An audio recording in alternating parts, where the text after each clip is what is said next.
se había producido 14 años antes, cuando el ERP asaltó los arsenales del ejército en Monte Chingolo.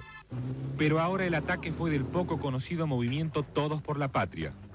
En la tablada, el saldo final del asalto fue de 40 muertos de ambos lados y 4 desaparecidos. Luego de 27 horas de lucha, se aceptó la rendición del grupo de incursores. 16 hombres y 4 mujeres del MTP fueron juzgados y condenados por el asalto a la tablada. Edición Plus logró entrevistarlos en la cárcel. Tras casi 5 años de silencio, dan la cara y hablan por primera vez. Las militantes del MTP reiteraron que el regimiento fue asaltado para evitar un golpe de Estado. Nosotros fuimos al cuartel con el intento de frenar ese golpe militar, esa sublevación militar cara pintada que se estaba gestando allí. Nosotros intentamos frenar esto. La idea era autoconvocarse frente a los cuarteles, ¿no?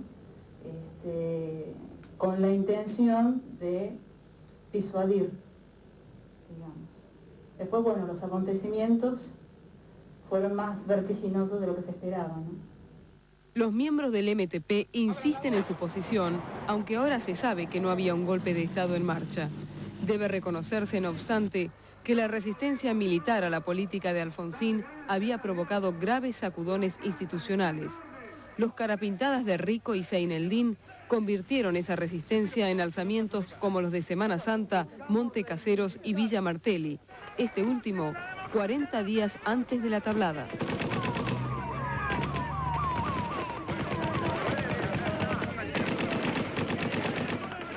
Yo creo que en esto hay una actitud de coherencia, ¿no? En el MTP entre el dicho y el hecho. Nosotros veníamos sosteniendo desde Semana Santa que el pueblo tenía que frenar cualquier intento de retrotraernos a lo que había sido la dictadura militar. Entonces, yo creo que es esa coherencia la que se plasma el 23 de enero. Hasta el asalto al regimiento, el MTP había sido un grupo de izquierda poco conocido. Fue formado en 1986 por militantes que se venían nucleando desde 2 años antes alrededor de la revista Entre Todos, una publicación de izquierda y pluralista. El profesor Rubén Dri participó en sus inicios. La disidencia se profundiza, vamos a la Mesa Nacional en diciembre de 1987, están apresurados por conformar realmente la vanguardia, o sea, un partido de vanguardia. Nosotros no estamos absolutamente de acuerdo y decimos entonces que políticamente aquí hay una diferencia que es insalvable y por lo tanto nosotros nos abrimos del movimiento. Gorriarán Merlo se incorpora precisamente en la reunión de la Mesa Nacional en la que nosotros nos vamos. Y la incorporación de él evidentemente preanuncia lo que después sucede. Pero, digamos, eso tiene que ver con la línea política que ellos toman. La nueva mesa de conducción del MTP es mucho más radicalizada y la integran militantes de los derechos humanos, cristianos revolucionarios y del antiguo ERP. En el 88 se produce una nueva división en el movimiento. El sector liderado por Gorriarán Merlo conforma el núcleo de Acero y el resto queda marginado de las decisiones. El núcleo de Acero, la fantasía de mucha gente. Nunca existió como definición, nunca existió. Fue la fantasía y de alguna manera un método de confundir. Había dentro del movimiento una estructura de dirección de distintos niveles y participación de todos los compañeros. En el primer piso de este edificio funcionaba la sede del movimiento Todos por la Patria. Muchos de los militantes se enteraron del asalto al cuartel a través de los medios y se presentaron espontáneamente a la justicia para deslindar responsabilidades. El MTP nunca fue declarado ilegal y siguen reconociendo como a su jefe en la clandestinidad a Enrique Gorriarán Merlo.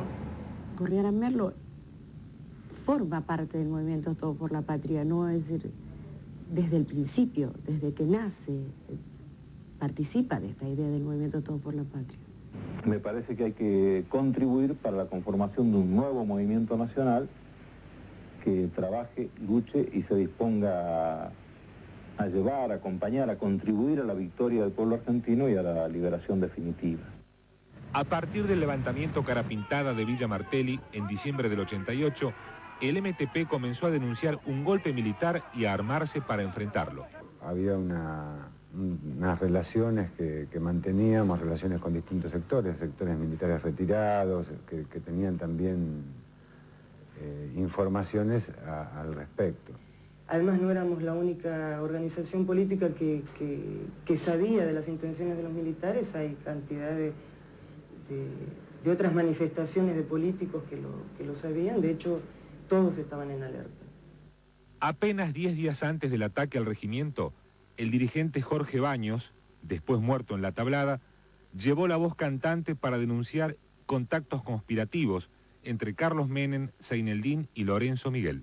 Yo creo que acá esto demuestra el presidente después de Villa Martelli que hoy Seineldín, el proyecto Seineldín, el sector Seineldín, es una alternativa de poder en Argentina, es un factor de poder en Argentina. Acá todo el mundo, ahora poco está hablando de la próxima sublevación militar, que esa próxima sublevación... Parte del MTP comienza a organizar la resistencia armada al supuesto golpe militar que denunciaban. ¿Cómo fue la cuestión de las armas? ¿Qué armas llevaban? ¿De dónde las sacaron? ¿Quién las pagó? Sí, fueron compradas por todos nosotros, los compañeros, no todos iban armados, ya que justamente la cuestión era intimidar y frenar esto, ¿no? Armas de uso civil. Una descripción de las armas. ¿Con qué tipo de armas ingresaron, Felice? ¿Qué armas tenían? ¿De dónde las consiguieron? Las armas que entramos eran escopetas, eran compradas, todas fueron compradas en la medida. Nosotros habíamos comprado algunas armas, sobre todo teniendo en cuenta el clima que se vivía. Meses antes habíamos comprado algunas armas que utilizamos, que las guardamos en los distintos locales que teníamos. 14 escopetas de repetición de grueso calibre y una carabina utilizadas en el ataque fueron compradas legalmente en comercios de la capital federal entre el 10 y el 21 de enero. Pero los atacantes también utilizaron otras armas de guerra. Demostraron gran efectividad en el uso de distintas armas. Recordemos que tenían lanzacohetes de origen ruso, de origen chino, desconocidos por el ejército. Además, al tomar las distintas unidades, aprovechan las salas de armas para equiparse de distintos materiales. Tomada la decisión del ataque, 48 horas antes los miembros del movimiento se concentraron en distintos lugares del Gran Buenos Aires. Yo estaba con mi marido en una quinta. ¿Cómo fue? ¿Quién dijo? ¿Quién físicamente apareció y dijo, esto está pasando, vamos a la tablada? ¿Cómo fue eso? Te vuelvo a repetir, la alerta estaba, el lunes era día laboral, nosotros regresamos a nuestra casa, las posibilidades del golpe estaban, y atentos a eso concurrimos a las cercanías del cuartel. Las 48 horas antes que hicimos la reunión ahí en la quinta de Graham Bell, y ahí hicimos una serie de reuniones donde los temas que discutimos tienen que ver con esto que venimos charlando. Los principales lugares de reunión eran 2 quintas ubicadas en el partido de Moreno, en el oeste del Gran Buenos Aires. La actividad en una de ellas llamó la atención de algunos vecinos. Yo por lo que yo veía de noche, que como que estaban en la pileta ellos tirando para arriba. ¿Me entiendes? Y yo después veía que estaban limpiando el fondo de la pileta, sacando cápsulas, qué sé yo lo que sería.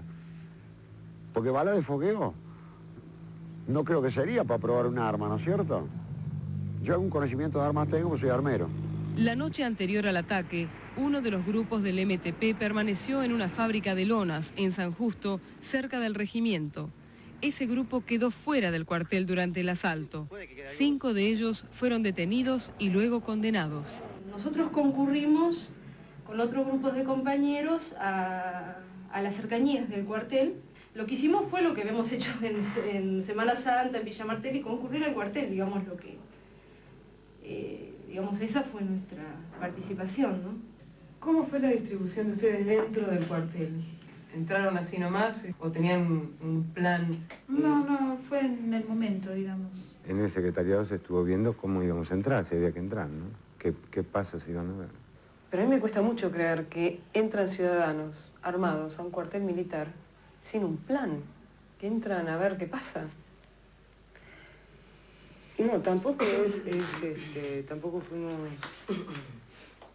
de forma tan... Es decir, la cuestión está que el objetivo de detenerlos implicaba mínimamente y en el momento una mínima organización.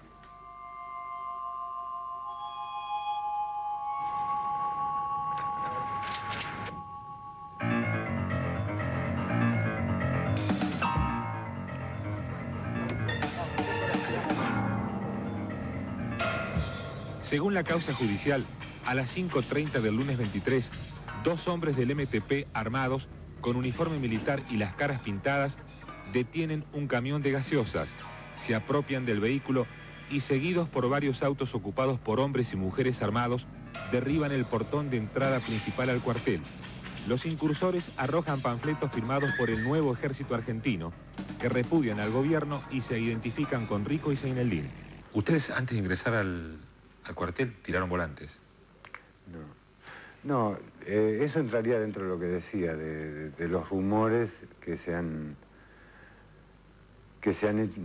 difundido en ese momento. Por ejemplo, este es uno de los volantes, que nosotros habíamos tirado volantes.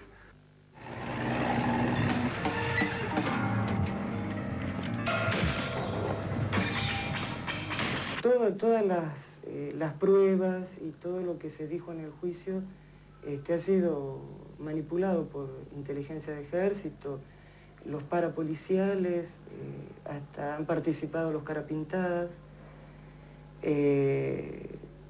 justamente para lograr, bueno, dejarnos como algo premeditado, violento, enloquecido, mesiánico. La guardia de seguridad se vio desbordada y se rindió bajo el fuego de uno de los grupos incursores. Otros 2 se encolumnaron hacia la plaza de armas para asaltar los edificios de las compañías A y B y el casino de suboficiales. En la jefatura se hallaba el mayor Fernández Cutielos, subjefe de la unidad, que muere en el enfrentamiento. En los fondos del regimiento funcionaba una subunidad de vehículos blindados que habría sido el principal objetivo del ataque. Según un escrito de Gorriarán Merlo, 10 meses después de la tablada, ellos trataron de impedir que los militares utilizaran estos vehículos para provocar un golpe de Estado. Sin embargo, las numerosas bajas que tuvieron les impidieron llegar hasta este lugar. Hasta el mediodía, el 70% del cuartel estuvo en poder de los atacantes. Solo la compañía de servicios y los galpones donde estaban los tanques no fueron tomados. Si lo lograban, el propósito era avanzar con los blindados hacia la Plaza de Mayo, acompañados por el pueblo. La idea era entrar a la tablada, era entrar, ocupar lo que más se pudiera, digamos, ocupar el lugar, desarmar, digamos, a todos los que pensáramos que estaban preparados para salir, y por otro lado, y después de ese paso, que si pensamos que era exitoso, era exigir al gobierno el juzgamiento de todos los sectores golpistas. En el código interno del MTP, el ataque se llamó Operación Tapir. Gorriarán Merlo, el jefe de la acción, sigue prófugo hasta hoy. Estas son las últimas imágenes suyas que se conocen, extraídas de un video grabado en 1988. O hay que intentar conformar un nuevo movimiento nacional que una la experiencia que vivimos nosotros durante la década pasada con la voluntad de lucha, con el ímpetu, con la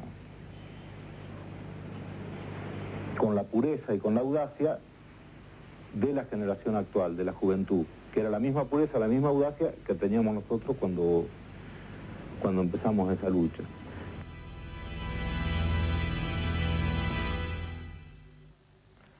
Lana con un equipo de Edición Plus estuvo en la cárcel de mujeres de Seiza. Otro equipo estuvimos en la cárcel de hombres, en Caseros. Independientemente, cuando nos encontramos tuvimos la misma sensación. Es trágico que después de tanto dolor, muerte y destrucción no haya ninguna evidencia de arrepentimiento, ni siquiera una autocrítica. Y es más, hasta estamos convencidos que tanto ellos como los militares volverían a hacer exactamente lo mismo. Todavía falta mucho por contar. En el próximo bloque investigamos al cabecilla de la Operación Tapir, que fue el nombre clave que se le dio al asalto a la Tablada, que aún hoy sigue siendo el jefe del MTP y el prófugo más buscado de la Argentina, Enrique Gorriarán Merlo. Una pausa y ya volvemos.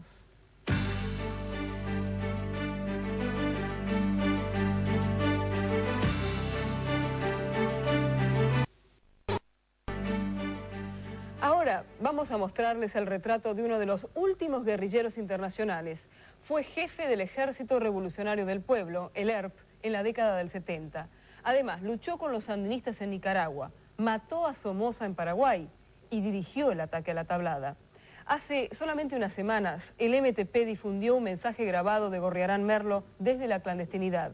Siempre logró escaparse. Incluso en abril del año pasado, un grupo élite de seguridad intentó capturarlo en Bolivia, pero no lo encontraron. Otro personaje clave en el ataque fue Roberto Sánchez, alias Farfán, oficial del ERP, jefe de la policía sandinista en Managua y jefe de los que entraron en la Tablada. Fue uno de los primeros en morir y su muerte provocó el descontrol de los atacantes. A partir de ese momento, cada uno quedó librado a su propia suerte. Ahora van a ver la reconstrucción de la parte más dramática del combate. Gorriarán Merlo no estuvo entre los que entraron al regimiento, pero dirigió la Operación Tapir. Tras el fracaso, pudo huir del país y mantiene hasta hoy la jefatura del MTP. Claro, porque apareció como el último guerrillero, como el único que podía remontar el movimiento de los 70.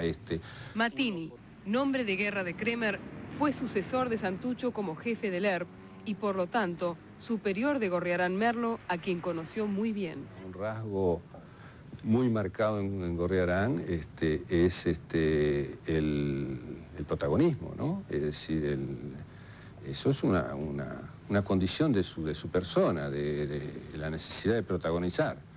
Entonces, por lo tanto, la necesidad de protagonizar implica la necesidad de ser el continuador de una obra inconclusa. Desde nuestro lado, digamos, nosotros veíamos en él una figura, como más ya dije hoy, coherente, digamos, en su historia de lucha, y que podía aportar mucho. Digamos, que podía aportar mucho en el camino que habíamos emprendido, ¿no?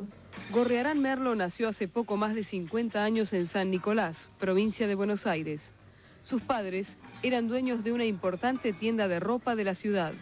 Su figura fue conocida en todo el país cuando se fugó del penal de máxima seguridad de Rawson en 1972, junto con otros jefes guerrilleros. La dictadura nos consideraba a nosotros el enemigo fundamental y nos tenía en una situación prácticamente como rehén. Entonces la posibilidad que teníamos nosotros para continuar nuestra lucha, o la parte de la lucha contra la dictadura que nos tocaba en el conjunto de la resistencia del pueblo argentino, era fugarnos de la cárcel. La primera gran operación comandada por Gorriarán Merlo fue el asalto al regimiento blindado de Azul en enero del 74. El ataque fue un desastre para el ERP y Gorriarán fue degradado. Igualmente volvió a ascender, pero fue nuevamente destituido porque mandó a matar a un militante de 18 años que estaba sospechado de ser un policía infiltrado. Por último, como hubo tantas bajas en la conducción del ERP, Gorriarán Merlo volvió a ascender y a tomar la dirección.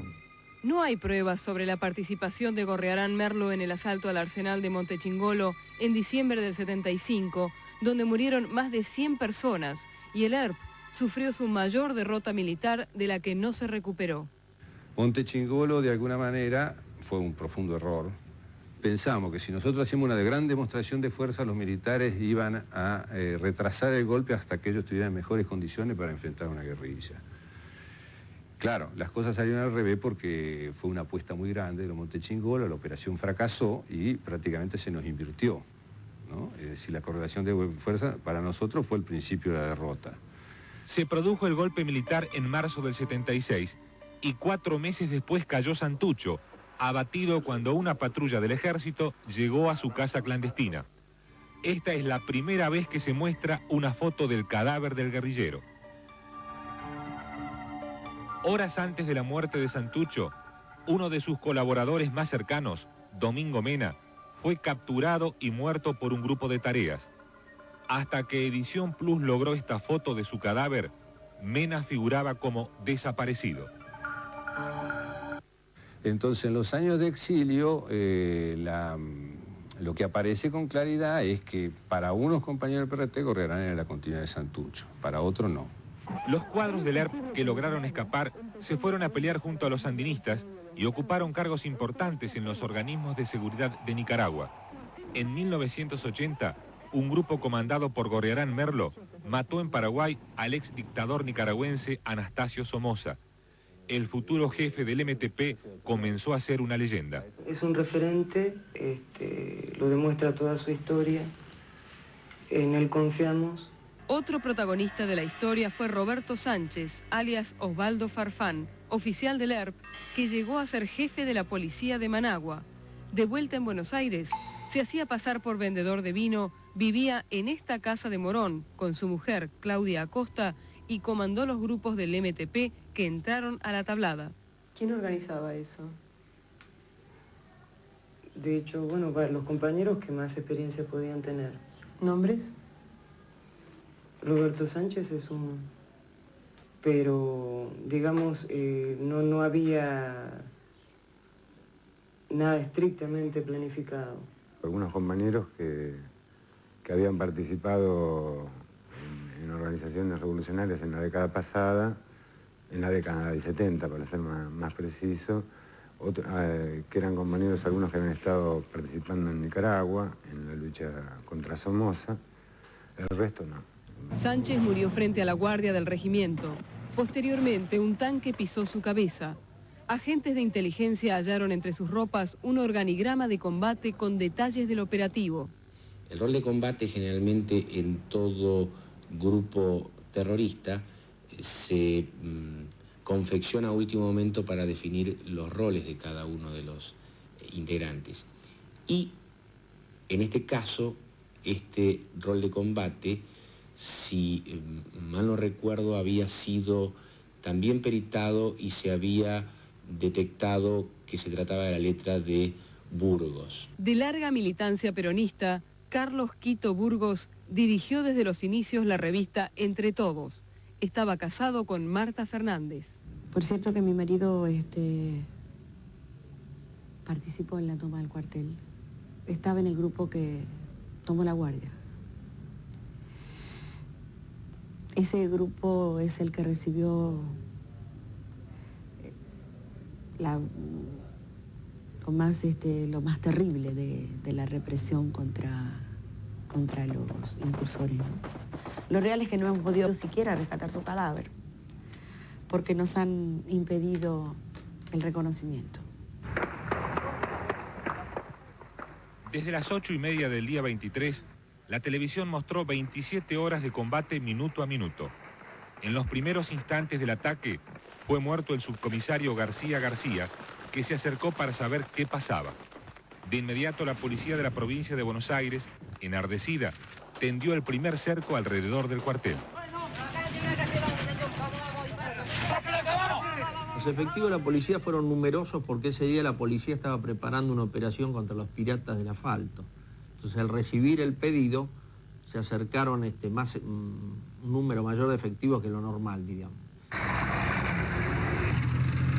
Cerca del mediodía, la policía recibe órdenes de replegarse y el ejército inicia la recuperación del cuartel, desplegando más de 3.000 efectivos. Durante las primeras horas de la tarde se acrecienta el tiroteo. Los tanques y las piezas de artillería del ejército disparan sobre los edificios del casino de suboficiales y la guardia. A las 3 de la tarde se incendia y derrumba el techo de la guardia. Un grupo de soldados conscriptos escapa desesperadamente por una de las ventanas y junto con ellos 2 de los incursores, que inmediatamente son capturados por suboficiales del ejército.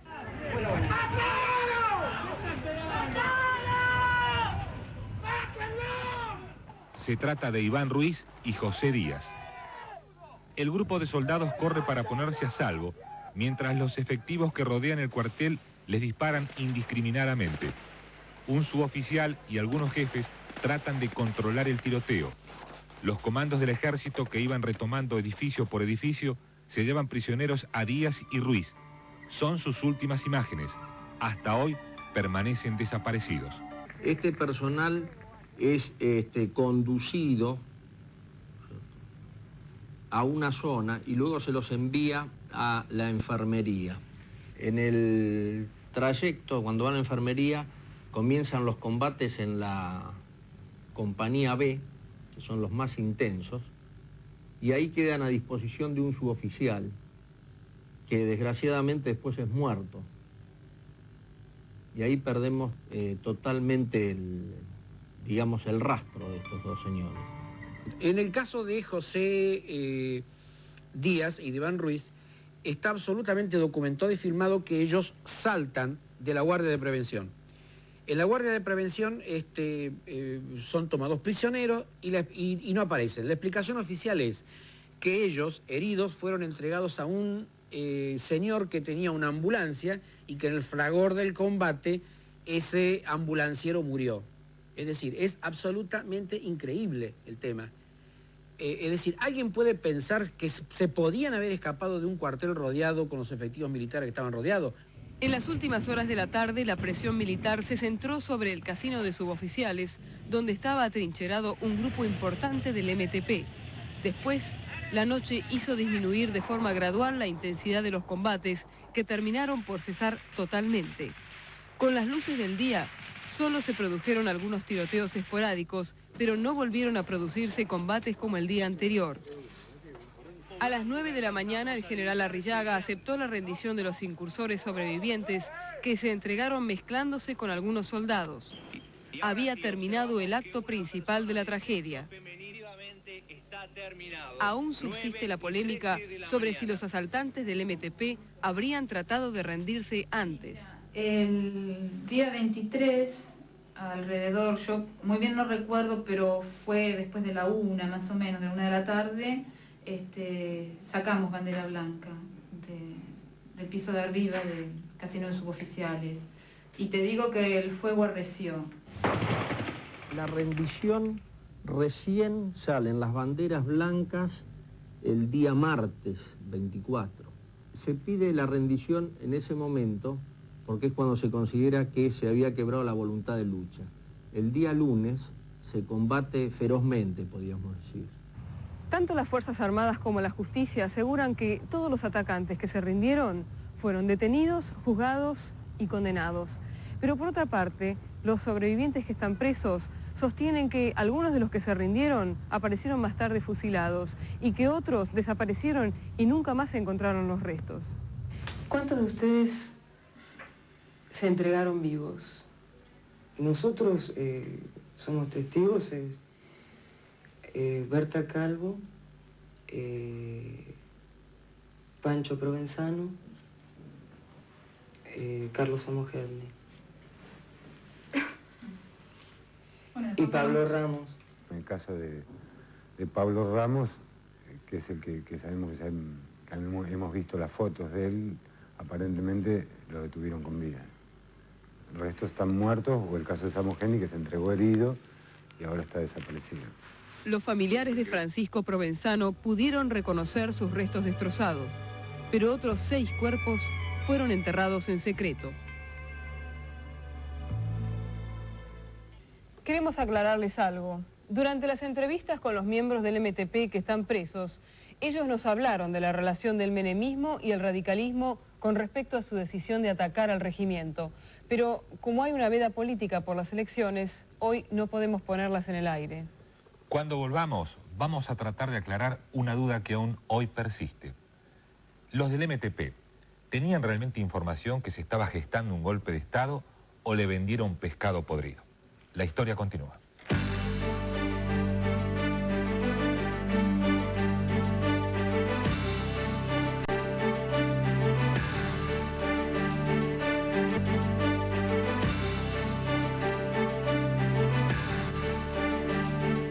Eran las 10 de la mañana de un día de verano. Ya no se escuchaban más tiros. El combate había terminado. Fueron 27 horas de lucha, con 3.000 soldados movilizados con tanques y artillería, cadáveres carbonizados, 40 muertos de ambos bandos y nuevamente desaparecidos.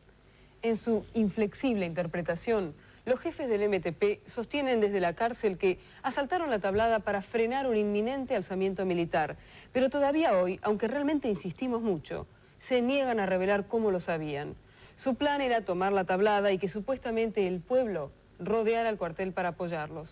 Finalmente, no lograron ninguno de sus objetivos. Vamos a la conclusión de nuestra historia. Cuando las ruinas humeaban y aún no habían sido recogidos los cadáveres, comenzó a cuestionarse la forma en que el ejército recuperó el cuartel por el exceso de la violencia empleada. La operación de recuperación es una operación táctica. La maniobra táctica es el uso de los medios, del terreno, de toda la situación y que busque aniquilar al enemigo. Analizando la metodología represiva, es como que tenemos claro de que no les importó otra cosa más que aniquilar. En horas del mediodía, el presidente Alfonsín recorrió el terreno.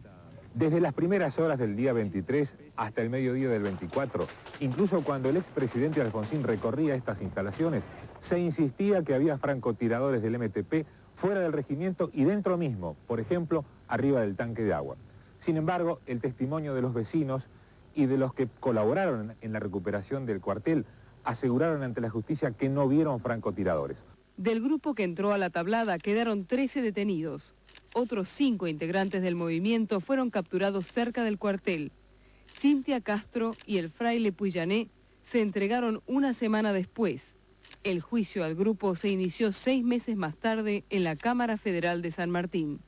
El sacerdote está condenado a 20 años de prisión y sigue siendo un dirigente importante del MTP. Viendo que lo mío era tan claro que me daban 20 años, diría, bueno, entonces para todos fue una farsa. Y mi postura ha sido desde ese momento que intentar que a todos se nos considere presos injustamente detenidos, injustamente condenados, porque para nadie hubo un juicio justo, verdadero. Raúl Ple fue el fiscal de la causa. Se trataba de un nucleamiento de personas que inicialmente habían tenido una formación como movimiento político pluralista y en un momento determinado esta agrupación de características políticas se transformó en una asociación ilícita.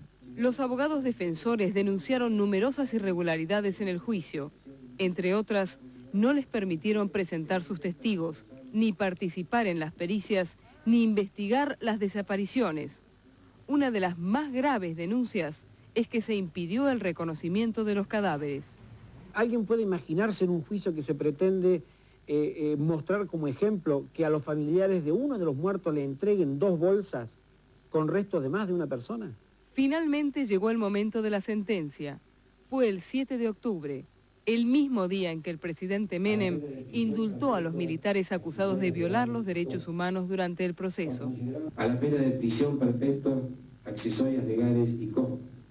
Por el asalto a la tablada se dictaron 13 condenas a cadena perpetua. Del resto, la menor fue de 10 años. Me alegraba de que me hubieran condenado con una pena tan fuera de lugar, de 20 años, porque digo, se van a dar cuenta que las de los demás compañeros también están fuera de lugar, que son penas injustas todas. Nuestra esperanza o nuestro pensamiento no es en la perpetua, es en toda la lucha que están llevando compañeros nuestros por nuestra amnistía. Es en la esperanza de que se haga justicia realmente. A pesar de los años transcurridos, los atacantes no están arrepentidos ni creen haberse equivocado.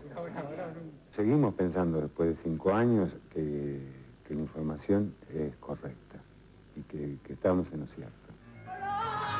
Uno de los aspectos más dramáticos de la historia, aún abierto, es que no se sabe si el MTP fue intoxicado con datos falsos y cayó en una trampa al asaltar el cuartel o si su información era válida. Yo estuve en algunas conversaciones con gente que sabía y gente de la que nos fiábamos y que estaba muy dentro del ambiente militar, que nos aseguraron que había miles de gente condenada a muerte en cuanto saliera. ¿Usted habló con militares en actividad? No sé si estaban en actividad en ese momento, me parece que no, pero eran militares. Los presos del MTP siguen negándose a precisar las fuentes de su información. Y a 5 años no pueden dar ahora las fuentes, las otras fuentes. Mira, que tienen en ese seguimos pensando que quizás cuando estemos en libertad, cuando se pueda hacer una historia más extensa, más explicada, será el momento más oportuno. Lo de la tablada tiene toda la... los rasgos de una operación preparada, es decir, de una trampa. Los periodistas Julio Villalonga y Juan Salinas, que se ocuparon de investigar el tema, sostienen que la conducción del MTP recibió información falsa que los llevó a atacar el regimiento. Gorriarán, desde lejos, trazaba las grandes líneas de la política argentina, guiándose por los informes de los servicios de inteligencia del sector liberal del ejército. Si tiene que explicar qué quiso hacer, tiene que explicar que comió carne podrida, entre otras cosas. Hace algunas semanas volvió a ser noticia internacional la vinculación del MTP con los sandinistas. En 1984, Edén Pastora, célebre excomandante sandinista que se había vuelto contra ellos, sobrevivió milagrosamente a un atentado que dejó 6 muertos y numerosos heridos en su cuartel de La Penca. Este es el momento del estallido de la bomba. Según una investigación concluida ahora por los periodistas norteamericanos Douglas Vaughn y Tony Abergan, quien colocó esa bomba fue un miembro del MTP que 5 años después murió en la tablada. Se trata de Vital Gaguine, alias El Inglés. El jefe del grupo Tanques, que ingresó a la tablada y murió allí, Vital Roberto Gaguine, es la misma persona que Per Anker Hansen, un presunto danés, que puso la bomba en la localidad de La Penca, en una conferencia de prensa que estaba dando Edén Pastora, el líder de la Contra, el comandante Cero. Roberto Gaguine se incorporó al movimiento en el año 86, él estuvo exiliado, había sido miembro del Ejército Revolucionario del Pueblo en la década de 70, había estado exiliado en Inglaterra, y a fines del 86 se incorporó al movimiento. El papel del Inglés Gaguine en el atentado contra Pastora habría una polémica sobre si cumplía allí órdenes de los sandinistas o de la CIA. Durante varios años la CIA aparece como responsable del atentado. Es más, hay varios periodistas que investigan, incluso gente damnificada que dice que es la CIA la responsable de...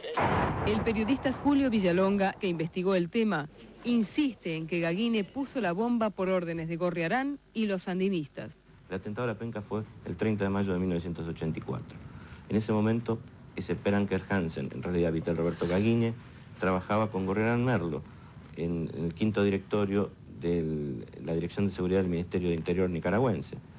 Trabajaba a las órdenes de Gorriarán y 5 años más tarde murió a las órdenes de Gorriarán en la tablada. El MTP le dio tanta importancia a la cuestión que hace algunas semanas ofreció una conferencia de prensa y difundió una grabación de Gorriarán desde la clandestinidad, la primera desde el asalto a la tablada. Intentan comprobar o demostrar o difundir la acusación de que, contrariamente a lo que se había pensado durante estos 9 años, no fue la CIA la que realizó el atentado contra Pastora y provocó la muerte de periodistas y otras personas que estaban en el lugar, sino que fue Roberto Gaguine, que recibía órdenes directas mías, y la inteligencia sandinista, y que hubo un grado de participación de la CIA a través de mi supuesta intervención en el atentado, pero no oficialmente de la CIA, sino de un ala derecha, un ala indisciplinada de la CIA, a la cual teóricamente pertenecería yo. Con respecto al MTP y a las campañas de desprestigio que existen, fundamentalmente contra mí, pero también contra la organización, quería terminar diciendo algunas cosas, que en cuanto a nosotros, vamos a luchar contra todas las campañas de desprestigio. Desde las sombras, Gorriarán es el jefe de la última guerrilla, pero el balance del ataque a la tablada es inapelable. Fue un acto de locura política. Queda abierto el misterio de si el MTP cayó en una trampa y quién habría armado la trampa. Mientras tanto, En la cárcel la vida continúa. Entre volver y no volver. Si ya metiste demasiado en tu nariz, si estás como cegado de poder, tírate un cable a tierra.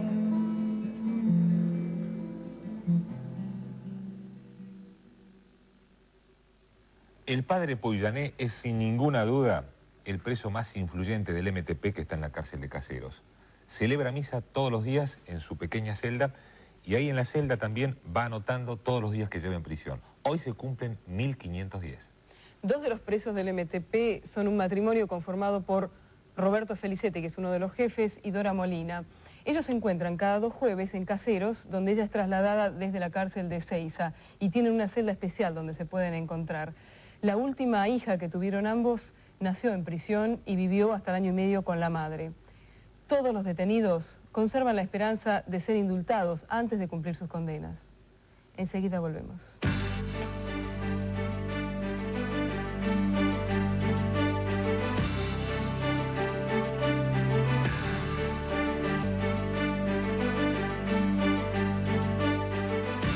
La investigación de esta noche contó con 3 aportes que queremos puntualizar. Los detenidos del MTP que accedieron por primera vez a un reportaje periodístico. Las autoridades del Ministerio de Justicia y del Servicio Penitenciario Federal que también por primera vez dejaron ingresar una cámara de televisión para hacerles un reportaje. Y por último, para que la reconstrucción del ataque fuese muy realista, el Ejército nos permitió utilizar como escenario al mismo regimiento de La Tablada.